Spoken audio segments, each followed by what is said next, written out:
Pois é, é um assunto de uma densidade muito interessante, que é a psicoterapia, como é que ela se organiza e quais as escolas que, de certa forma, moldam hoje a realidade.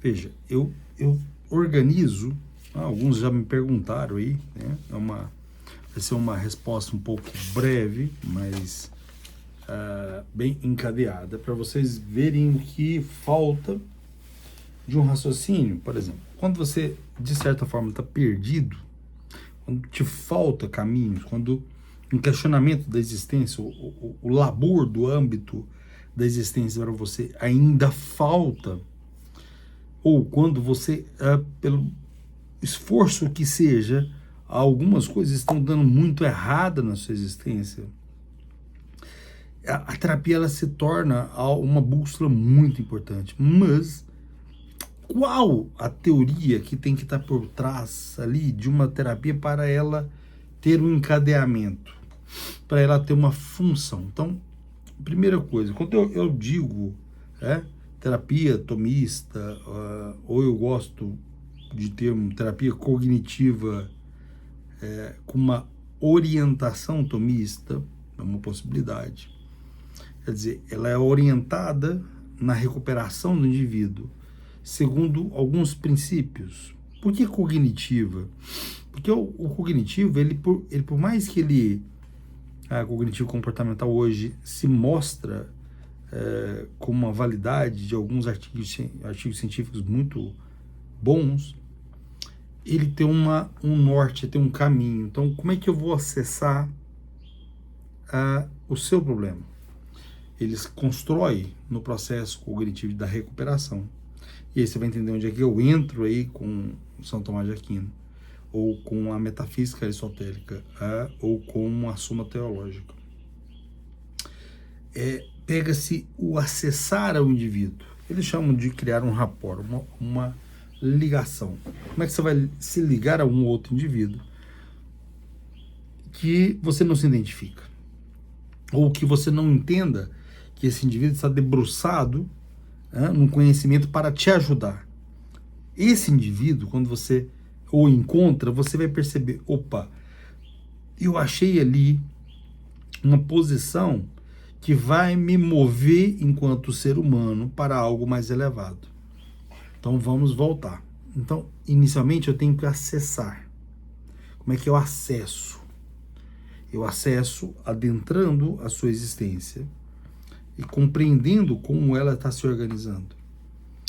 Dentro de algumas linhas cognitivas, eles dizem que você tem que energizar. Só que, veja, é um termo, né, que a gente vê muito ela na psicanálise, com algumas raciocínios energéticos, né, que não fazem muito sentido, mas a essência é acessar para energizar. Quando você energiza, você acessa o indivíduo, você cria uma conexão. Veja que essa conexão, ela não é mensurável. Ela não é mensurável. Mas aí vem uma coisa interessante. Depois que isso acontece, você tem que desenvolver o indivíduo. Veja qual é o parâmetro para ele considerar o desenvolver o indivíduo. É algo que é completamente imaterial, que é a esperança. Então, uma das virtudes teologais que é usada, eles não avisam, mas são usadas, fundamental para desenvolver o movimento do indivíduo, é a esperança. Sem a esperança, o indivíduo não tem um norte. Ele para. A cognição, ou as distorções da realidade, ou a compreensão que ele tem de uma realidade que não é aquilo que ele acha que é, ele exige esperança para desenvolver. E nesse processo de desenvolver, você cria a realização. A realização é o propósito. Veja, o que é o propósito? É um ato teológico ou teleológico. Sem uma finalidade, sem um sentido de que você quer, e a maioria, infelizmente, está perdida, não sabem o que desejam. Então, você vai acessar ali, você vai se conectar, você vai se desenvolver. No processo da esperança, é óbvio que você tem que fazer quase um exame profundo da consciência para saber o que você quer desenvolver. Vai desenvolver, vai se realizar. No realizar é um propósito. Veja, uma coisa vai encadeando a outra, mas o que liga uma coisa na outra são coisas imateriais. Literalmente, são coisas metafísicas. Enquanto se fecha os olhos, fingindo que, não, eu acesso, eu energizo, eu oriento, eu tiro as crenças distorcidas, os pensamentos disfuncionais, o comportamento autodestrutivo. É um indivíduo que vive uma circularidade de erros, não sai daquele triângulo circular. Lá já está um triângulo pré-socrático clássico.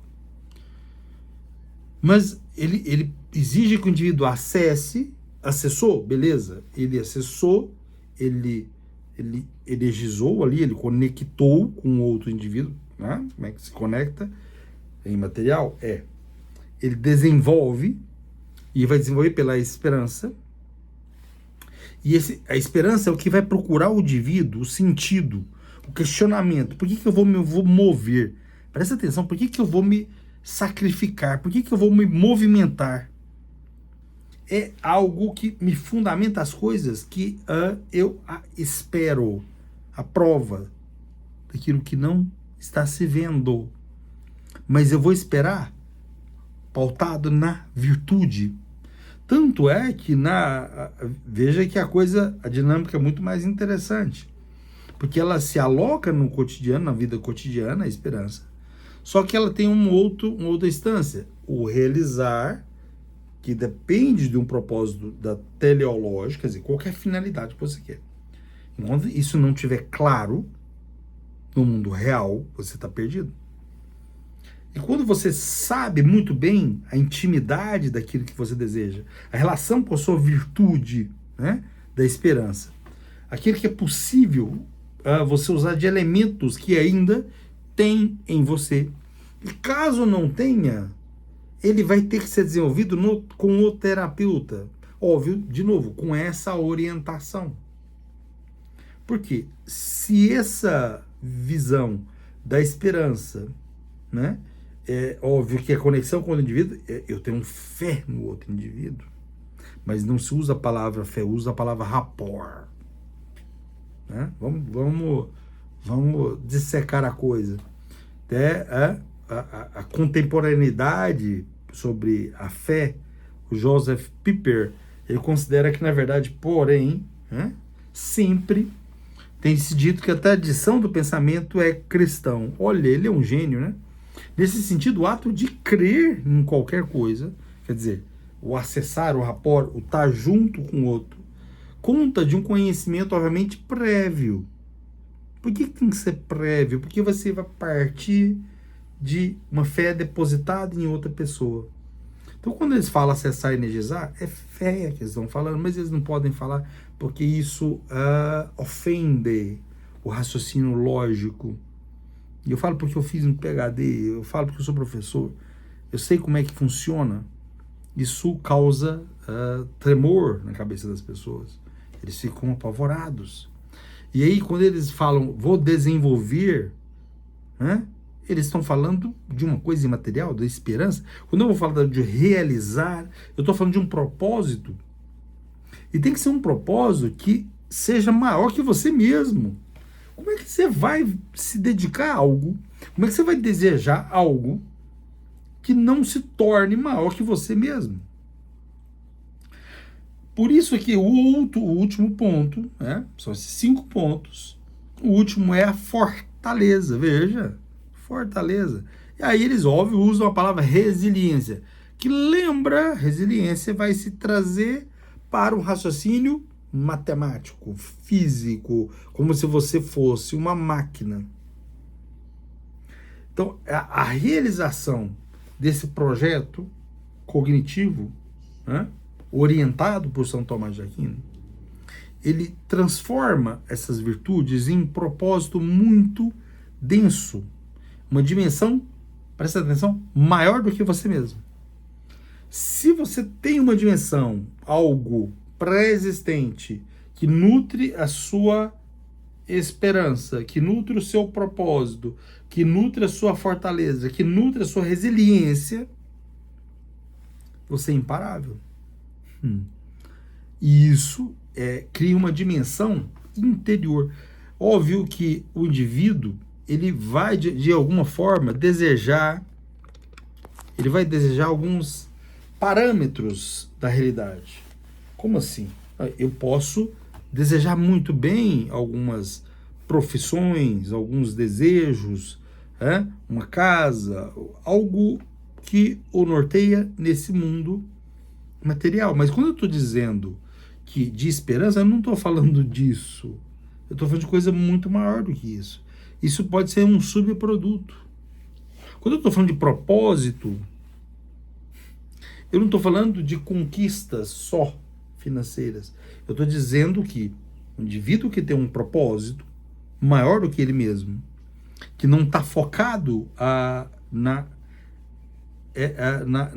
egoicismo do indivíduo, no narcisismo do indivíduo, você não consegue sacrificar ele não tem propósito para realizar nada. Se ele não realiza nada, a vida dele fica uma vida sem um sentido. E aí nós entramos numa coisa que hoje é fato, a epidemia do vazio existencial. Porque a maioria das terapias, elas não são focadas, presta atenção, não são focadas em seguir esses passos. O acessar, o energizar, o desenvolver, o realizar e fortalecer com a base metafísica de São Tomás de Aquino. Quer dizer, a palavra esperança, ela transcende o que o indivíduo é. A palavra propósito, né, o ato teleológico, quer dizer, uma finalidade, que eu atendo dezenas de pessoas por semana, dezenas. Tem semanas que chega um número alto de paciente. É uma demanda grande, graças a Deus, mas veja, a maioria das pessoas, quando eu permeio as doenças neurológicas, psiquiátricas, psicoterápicas, os indivíduos entram numa categoria, eu vou dizer, uma categoria rasa. As pessoas estão ali, mas estão perdidas. Elas não têm uma noção do que elas desejam. Elas estão focadas completamente nos próprios desejos. O propósito do indivíduo é ela mesma. E isso entra no sistema circular. Porque se eu quero algo para mim, meus pensamentos são focados nisso, minhas emoções nisso, meu comportamento nisso, e eu volto ao ciclo das emoções, pensamento, comportamento, e fica um ciclo. Mas quando eu tenho um propósito, uma esperança que é mais profundo do que isso, mas infelizmente as pessoas elas não vivem isso, embora não vivem, desejam isso ardentemente. Isso é interessantíssimo.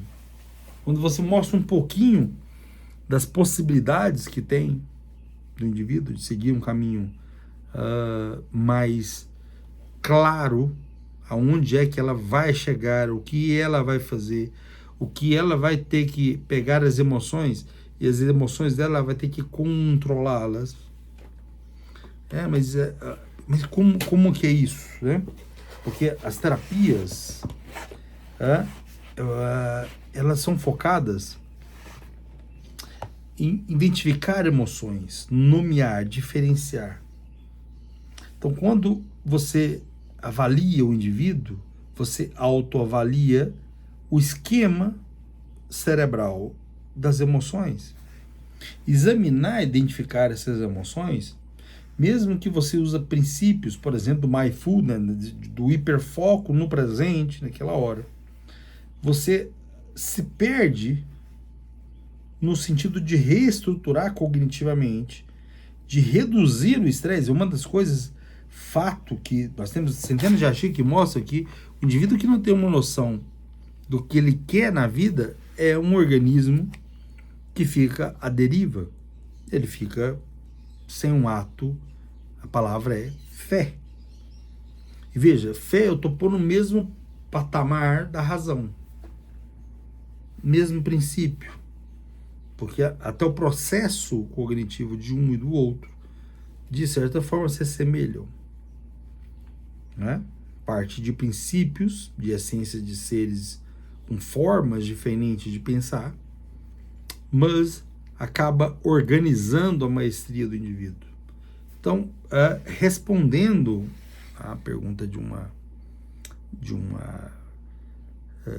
querida ouvinte aí, que acompanha muito bem, veja que eu chamo de as díades cognitivas, identificar crenças que mantêm o indivíduo, ou os membros, ou os casais, elas têm que estar teleologicamente orientadas para um princípio. Se isso não tiver organizado e fortalecido dentro de uma resiliência que tem que ser trabalhada, ninguém nasce forte. Você prepara o indivíduo, você organiza o itinerário do ato do indivíduo. E esse indivíduo que vai se organizando, né, uma definição tomasiana da fé, o sentido gira em torno dos seus fundamentos da realização de um princípio da metafísica. Então, assim como o design inteligente, ele mostra pontos mais verossímios do que outros princípios, ele te dá uma base muito forte do que você tem de fazer. Senão, infelizmente, vai se perder. Não acho que seria. E a realidade nos apresenta uma ação meio devastadora. O estar perdido para as pessoas tem sido muito caótico. Então o indivíduo não sabe para que lado vai. O indivíduo não sabe para que lado vem. O indivíduo, ele começa um curso, o que eu já tive de paciente que começou 4, 5 cursos e faz outra coisa. Era um indivíduo que se tivesse parado ali 1 ano, 2, para se organizar, fazer um exame de consciência, realizar, fortalecer, descobrir realmente o que ele quer, qual o propósito, qual a ação, ele não tinha feito nada disso. Não tinha feito nem 2, 3 cursos, ele já tinha ido direto para o que ele queria, na verdade. Isso dá um sentido para o indivíduo. É lógico que isso exige uma morte existencial de você. Presta atenção. Se você não morrer existencialmente, significa o quê? Aqueles erros que estão dentro de você têm que ser mortos. É uma renascimento, uma reconstrução. Nesse processo, é o sentido de produzir em nós, né, esse aceno natural e inerente ao indivíduo, como se houvesse uma infusão nova de uma alma. Uma infusão nova de uma alma. Um novo indivíduo. Quer dizer, um conjunto de dons, ou um conjunto de habilidades que antes você não tinha ou não exercitava. Por exemplo, a caridade enquanto ato, ela cria uma fortaleza no indivíduo. A capacidade de se doar completamente a um movimento, ele cria uma fortaleza no indivíduo. Tem um grande pesquisador de São Tomás de Aquino, que eu gosto muito, o Cornélio Fabro, né? Ele trabalha, né, nessa dimensão metafísica do sujeito, e essa dimensão metafísica do sujeito é o ato e a potência. Quer dizer, seria uma relação, lá voltando para o cognitivo comportamental, porque eu vou unindo e vou educando o que está errado nas terapias novas, mas tudo com uma orientação de São Tomás de Aquino.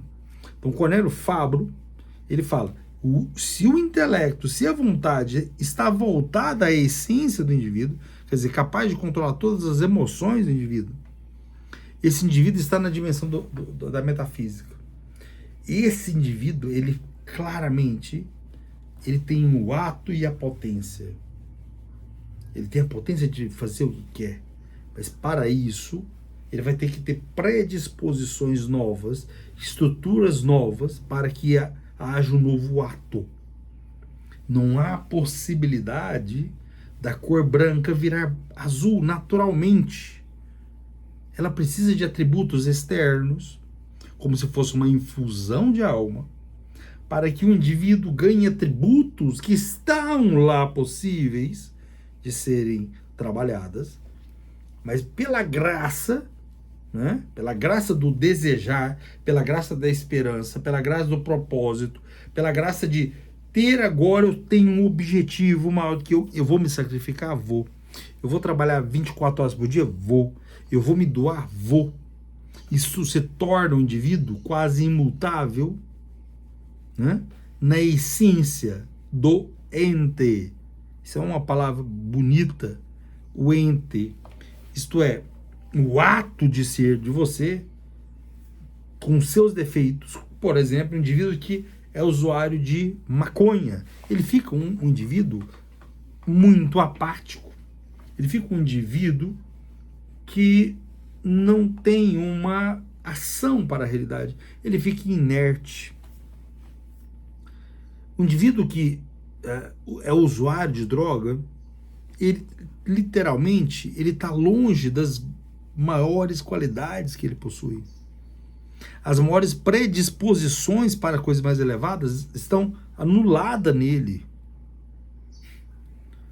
E aí, óbvio que, como qualquer coisa, para se alcançar, o exercício é necessário. Então, o exercício de fazer esse acesso, me conectar completamente ali, um indivíduo que, pela conexão, que eles chamam de rapport, mas é, na verdade, uma fé de confiar no outro, isso vai desenvolver uma coisa imaterial, que é a esperança, que vai permitir uma realização de um ato teleológico, um propósito no indivíduo, e isso vai fortalecer. Isso vai criar resiliência, isso vai criar uma perspectiva filosófica e vai criar um hábito nesse indivíduo. E isso, obrigatoriamente, presta atenção, vai exigir de você uma mudança com as pessoas que você conversa, com a mentalidade, com o que você vê, os filmes, músicas, tudo é quase um campo, um campo magnético, só que é um campo magnético moral e teleológico, senão você fica sem sentido. Nós vamos aprofundar mais ainda, isso aí é só para você ter uma noção do arcabouço, de como se organiza. Óbvio que dá para se fazer isso para pacientes deprimidos, dá para fazer pacientes ansiosos, dá para fazer paciente que tem compulsão a jogos, dá para fazer cada uma dessa estrutura, organizando com o temperamento de cada personalidade do indivíduo, né? Acrescentar algo de bom para o indivíduo. E não só o bom, mas aquele bom que não é efêmero, que esse bom não é bom em si, ele é uma falsidade. Então vamos focar nessa autoexame e analisando isso, você vai perceber o quanto as coisas maiores você finge que não existe, e as coisas que todos dizem é o que você põe no pedestal na sua existência, e ele está fazendo você ficar perdido. E esse sentido de vazio da vida, de um vazio de não ter um propósito, de não ter algo maior que você mesmo, para lutar, para defender, algo que você possa vestir e transformar na sua essência, lembra? Infusão da alma, sob medida. Eu vou comprar algo sob medida para mim. Isso cada um tem que ser organizada. Então essa vai ser a nosso caminho. Bom, árduo, mas esse é o caminho. Organizar aquilo que não deveria ter sido separado, né? A neuropsiquiatria, a psicoterapia e a metafísica. Sem isso, esse hábito, ele perde, o indivíduo fica perdido. E não acho que esse seja seu caminho. Não acho mesmo. Mesmo que todos digam o contrário. Então, continuemos. E dê uma olhada no Cornélio Fabro, você vai ficar impressionado com a envergadura do raciocínio dele. E o quanto você pode, literalmente, criar esse propósito. Tem que ter um propósito. Sem um propósito, a vida é um passatempo, sem benefício, sem aperfeiçoamento. Nada. Fica um indivíduo, né, morto existencialmente. Não é esse o caminho que você deseja. Eu tenho certeza. Um abraço.